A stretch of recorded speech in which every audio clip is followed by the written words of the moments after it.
ICC champions ট্রফিতে চিরপ্রতিদ্বন্দ্বী ভারতের কাছে গতকাল 6 উইকেটে হেরেছে পাকিস্তান।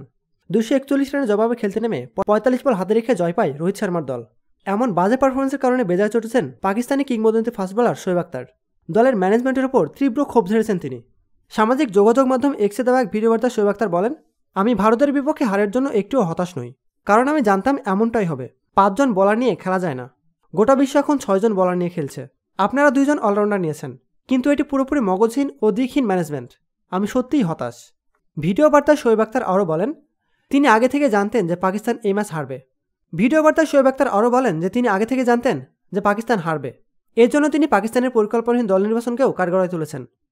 এই হারের জন্য খেলোয়াড়দের দোষ দেওয়া যায় না, কারণ তারা দলীয় পরিকল্পনা এবং নির্দেশনার অভাবে সঠিকভাবে খেলতে পারছে না।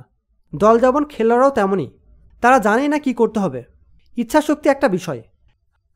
প্রতিনিয়ত খেলাধুলার আপডেট জানতে খেলাযোগ টিভির সাথেই থাকুন।